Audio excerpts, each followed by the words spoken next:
எல்லாருக்கும் வணக்கம். ரொம்ப சந்தோஷமாக இருக்குது. ரொம்ப நாள் கழித்து, ரொம்ப வருஷம் கழித்து மதுரைக்கு வந்திருக்கேன்.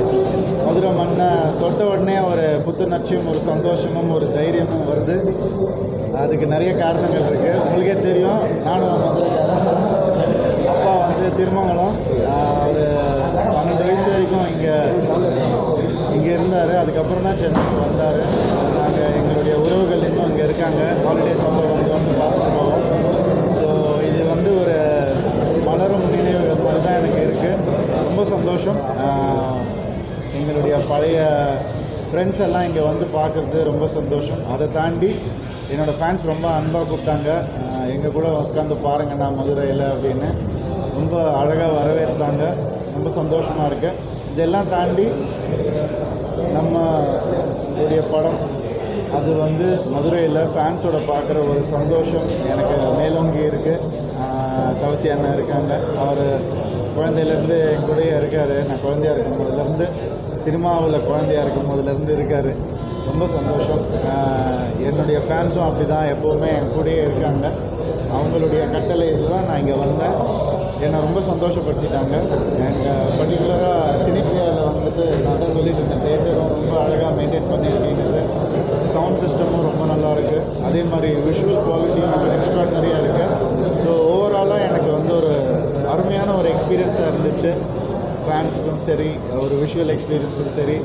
முதல் தடவை டைரக்ட் பண்ணியிருக்காரு நம்ம ஆண்டனி பாக்யராஜ் அவர்கள். அவர் கூட உட்கார்ந்து அவர் ஒவ்வொரு சீனும் கைத்தட்டும் போது அவரே தான் நான் பார்த்துட்டு இருந்தேன். ஸோ இந்த கைத்தட்டல் அவர் லைஃப் லாங் இருக்கணும்னு நான் ஆசைப்பட்றேன். நிச்சயமாக இது அவருக்கு ஒரு முக்கியமான படமாக இருக்கும். மறக்க முடியாத ஒரு படமாக இருக்கும் அவருக்கு. அது எனக்கு தெரியும். ரொம்ப கடினமாக உழைச்சிருக்காரு அவர். எங்கள் cameraman Selva, art director, editor எல்லாருமே அவ்வளோ கஷ்டப்பட்டு உழைச்சிருக்காங்க இந்த படத்துக்கு. அதுக்கு இப்படி ஒரு வரவேற்பு கிடைக்கும் போது உண்மையாகவே ரொம்ப சந்தோஷமாக இருக்குது. நான் கொஞ்ச நாளாக ஆக்ஷன் படங்கள் பண்ணிட்டு வந்துட்டு இருந்தேன். இப்போது ஃபேமிலிக்காக ஒரு படம், சைரன் ஒரு படம் பண்ணும்போது எனக்கும் ரொம்ப திருப்தியாகவும் சாட்டிஸ்ஃபையிங்காகவும் இருக்குது. நிச்சயமாக இந்த படம்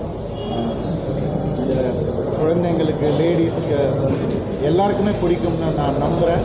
பார்த்தவங்க எல்லாம் எனக்கு ஃபோன் பண்ணி அதான் சொன்னாங்க.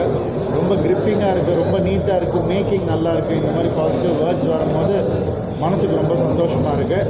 ஸோ இங்கே வந்ததுக்கு எனக்கு எல்லா வகையிலையும் சந்தோஷப்படுத்தினவங்க எல்லாருக்கும் ரொம்ப நன்றி. நீங்கள் கேட்ட அளவுக்கு திரையரங்குகள்லாம் கிடைத்திருக்கா? இல்லை சார், இது சோலோ ரிலீஸ் இருக்கிறதுனால பிரச்சனைகள் எதுவுமே கிடையாது சார். ரொம்ப நீட்டாக தான் ரிலீஸ் நடந்துருக்கு. வேர்ல்டு ஓவர் 1000+ ஸ்க்ரீன்ஸில் ரிலீஸ் ஆகிருக்கு. ஈவன் நார்த் இந்தியாவில் கூட ஒரு கிட்டத்தட்ட ஒரு 200 ஸ்க்ரீன் ரிலீஸ் ஆகிருக்கு. ஸோ அதனால் பிரச்சனையாக எதுவுமே இல்லை. எல்லாமே ஸ்மூத்தாக தான் போயிருக்கு. கடந்த காலகட்டத்தில் மாதிரி ஒரு 50 நாட்களை தாண்டி ஒரு திரைப்படம் ஓடுவது ரொம்ப கடினமாக இருக்குது சார். 20 நாட்களில் ஒவ்வொரு திரைப்படம் என்ன கருத்துக்கள் நிறைந்த திரைப்படமாக இருந்தால் காணாமல் போயிருக்கு. அது ரசிகர்களுக்கு என்ன சொல்லுங்கள்? அது சார், அது நம்ம இப்போ கொஞ்சம் அதை சயின்டிஃபிக்காக பார்க்க வேண்டியதாக இருக்குது. ஒரு ரேஷியோ, ப்ரொபோர்ஷன், மேத்தமேட்டிக்கலாக பார்க்க வேண்டியது இருக்குது. முன்னாடி சிங்கிள் ஸ்க்ரீன் செஞ்சுட்டு இருந்துச்சு. அதில் ஒரு நாளைக்கு 4 ஷோ ஓடும். அப்போ 100 நாள் ஓடினா தான் அந்த கணக்கு சரியாக வரும். ஸோ 10 நாளைக்கு 40 ஷோ அப்படியே வரும். ஸோ 100 நாளைக்கு எவ்வளோ ஷோன்ற கணக்கு இன்றைக்கி மல்டி ஸ்க்ரீன்ஸ் இருக்கிறதுனால இப்போ மாயாஜால் மாதிரி தேட்டர்லலாம் ஒரு படம் 40 ஷோ போட முடியுது, ஒரே நாளில் போட முடியுது. ஸோ அந்த ரேஷியோ கரெக்டாக தான் இருக்குது, கலெக்ஷன் கரெக்டாக தான் இருக்குது. அதனால் யாருக்கும் லாஸ் வர்றதில்லை. எப்படியுமே நல்ல படத்தை தேட்டரில் பார்த்தோம்னு தான் நினைக்கிறாங்க. நிறைய ஸ்க்ரீன்ஸ் இப்போ இருக்கிறதுனால மல்டிப்ளெக்ஸஸில் அந்த ரேஷியோ தப்பாக போகலன்னு தான் எனக்கு தோணுது. நடிகர் சில கட்டடம் நடிகராக ஒரு மிகப்பெரிய எதிர்பார்ப்பு. உதயநிதி ஸ்டாலின் வேறு ஒரு கோடி கொடுத்துருக்காங்க. இனிமேலாக அந்த கட்டட பணியில் நிறைவு பெறப்படுமா? அதை எப்படி உங்கள் நெருங்கிய நண்பர்கள் தான் பொறுப்புகள்லாம் இருக்காங்க. நான் என் நண்பர்கள் அந்த கட்டிடம் கண்டிப்பாக கட்டப்படும் சார். அதுக்கான எல்லா முயற்சியும் இறங்கி செய்கிறாங்க. ஏன்னா என் நண்பர்கள் பண்ணிட்டு இருக்கிறதுனால எனக்கு அது தெரியுது. நிச்சயமாக அது நல்லபடியாக வந்துடும், கூடிய சீக்கிரம் வந்துடும். அது பெயின் வைக்கிறது உறுதியாக அது நம்ம கூடிய சீக்கிரம் அறிவிப்போம் சார். பேன் இண்டியா பிக்சர்ஸை நோக்கி தான் தமிழ் இண்டஸ்ட்ரி இந்த மாதிரியான சப்ஜெக்ட் இந்த மாதிரி சப்ஜெக்ட் எடுக்கிற ஃபேமிலி சப்ஜெக்ட் ஆ கரெக்ட் கரெக்ட் கரெக்ட் கரெக்ட். அதான் சார், நீங்கள் வந்துட்டு இதை நம்ம ஃபேமிலி அண்ட் த்ரில் சேர்ந்த ஒரு படம் சைரன், அது ரொம்ப ரேர் காம்பினேஷன். ஸோ அப்படி இருக்கிறப்ப எல்லா இடத்துலையும் இது வந்து கண்டிப்பாக ஏற்றுப்பாங்கன்ற ஒரு நம்பிக்கை எங்களுக்கு இருக்குது.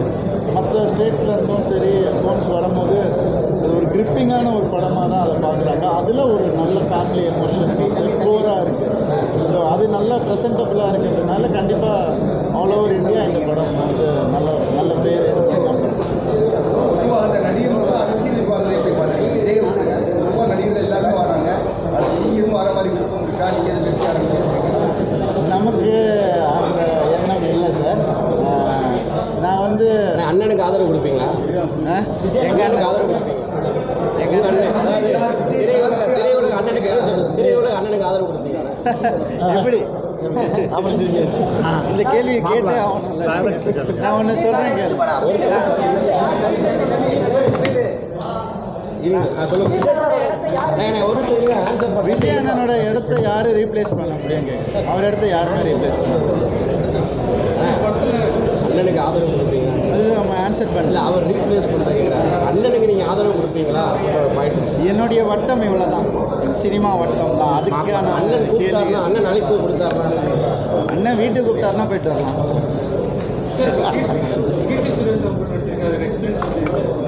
ஒரு ரொம்ப ஒரு ரிஃப்ரெஷிங்கான ஒரு எக்ஸ்பீரியன்ஸ் தான் கீர்த்தி சுரேஷ் கூட பண்ணுறது. ஏன்னா இது நார்மல் ஹீரோயின்கான ஒரு சப்ஜெக்டாக இல்லை. இது வந்து நான் ஒரு மிடில் ஏஜ் மேனாக பண்ணுறேன், அவங்க ஒரு டாப்பாக முதல் தடவை பண்ணுறாங்க. ரெண்டு பேருக்குமே முதல் கதாபாத்திரம். ஸோ அது ஒரு ரிஃப்ரெஷிங்காக இருந்துச்சு. அதை பற்றி பேசி அவங்க வந்து ஒரு ஹீரோ பார்க்குற மாதிரி பார்க்க மாட்டாங்க. அந்த பார்வையே வந்து ஒரு குற்றவாளியை பார்க்குற ஒரு பார்வை தான் இருக்கும். அதுவும் ஒரு மிடில் ஏஜ் மேனை வந்து பார்க்கக்கூடிய ஒரு பார்வை.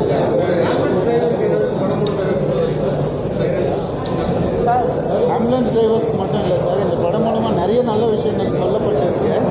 ஆம்புலன்ஸ் டிரைவருக்கு வந்து அவங்க சொல்லணும்னு நினைக்கிறத வந்து டைலாகாக சொல்லியிருக்கோம். அந்த மாதிரி நானே வந்து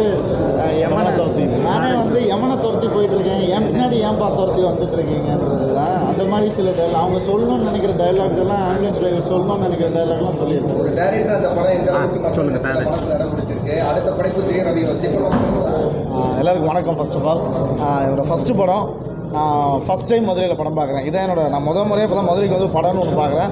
அது என்னோடய முதல் படமாகவே அமைஞ்சிருக்கு. ஸோ எப்போவுமே லைஃப்பில் மெமரபிளான தேட்டரு, மெமரபிளான ஊராக இந்த மதுரை இருக்கும். சாரோட ஃபேன்ஸுக்கு ரொம்ப ஃபர்ஸ்ட் ஆஃப் ஆல் தேங்க்ஸ். அந்த மாதிரி ஆட்கள் அப்படி ஒரு ரிசீவ் பண்ணதே அவ்வளோ அன்பாக இருந்தது. மதுரைக்காரங்கிட்ட ஒரு அன்பு இருக்குன்னு கேள்விப்பட்டிருக்கோம். நான் இப்போ தான் அந்த ஊருக்கு வந்து அதை பார்க்குறேன். ஸோ ரொம்ப சந்தோஷமாக இருந்துச்சு இந்த படத்தை இப்படி ரிசீவ் பண்ணுறது. ஓவரால் இந்த படம் ஒரு ஃபஸ்ட்டு படம் டேரக்டராக பார்க்கும்போது சார் சொன்ன மாதிரி தான் 1000+ ஸ்க்ரீன்ஸில் வருதுன்றது ஒரு பெரிய விஷயம். ஸோ அது எடுக்கும் போது நானுமே எதிர்பார்க்கல. ரிலீஸ் ஆகிற மொமெண்ட் வரைக்கும் தெரியாது. ஸோ இவ்வளோ பெரிய மேசிவான ஒரு ரிலீஸ் கிடச்சிருக்கு.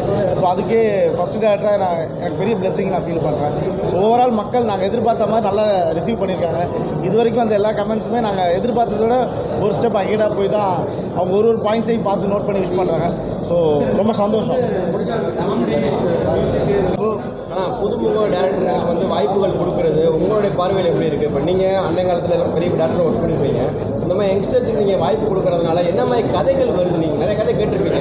என்ன மாதிரி ஃப்ரெஷ்ஷான கதைகள் கேள்விப்படுறீங்க? எந்த அளவுக்கு மக்களுக்கு இம்பாக்ட் இருக்க மாதிரி என்ன மாதிரி வித்தியாசங்கள் இருக்காங்க? நிச்சயமாக இருக்குது. இப்போ வர அந்த நியூ ஜென்ரேஷன் ஆஃப் டைரக்டர்ஸ் வந்துட்டு வேறு ஒரு லேர்னிங் எடுத்துகிட்டு வராங்க.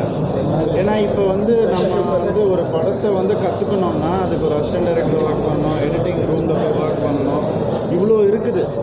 ஒரு கிளாப் போர்டாக தனியாக ஒர்க் பண்ணணும், ஸ்கிரிப்டுக்கு தனியாக ஒர்க் பண்ணணும். பட் இப்போ வந்து வரவங்க வந்து ஒரு பேசிக்கான ஃபில்ம் நாலேஜ் இருந்து தான் வராங்க. ஏன்னா அவங்க வந்து என்ன நினைக்கிறாங்களோ அதை வந்துட்டு ஃபோன்லேயே நம்ம வந்து ஷூட் பண்ண முடியுது, ஃபோன்லேயே எடிட் பண்ண முடியுது, ஃபோன்லேயே கிரேட் பண்ண முடியுது, ஃபோன்லேயே வந்து ரிலீஸும் பண்ண முடியுது.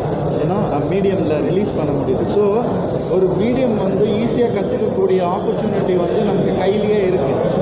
ஸோ பல வருஷங்களுக்கான உழைப்பையோ எக்ஸ்பீரியன்ஸையோ வந்து நம்ம ஷார்டன் பண்ண முடியுது. ஸோ அது ஒரு நல்ல விஷயமாக தான் நான் பார்க்குறேன்.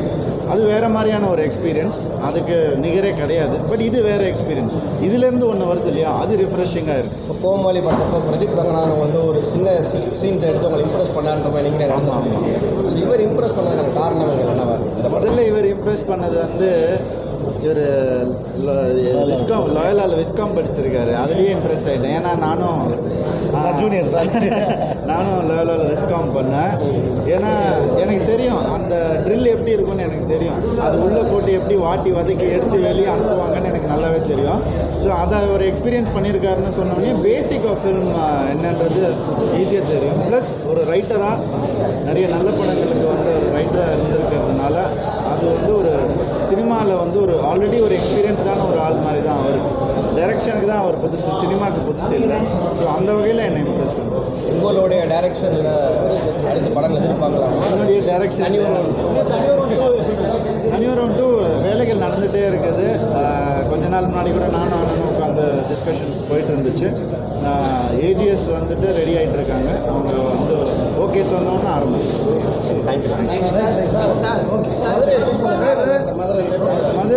மதுரை பற்றி நான் முதல்லையே சொன்னேன். நினைச்ச உடனே ஒரு புத்துணர்ச்சி வந்ததுன்னு நான் சொன்னேன். எனக்கு கல்யாணமே இங்கே தான் நடந்தது. மதுரை மீனாட்சி அம்மன் கோயிலில் தான் கல்யாணம்.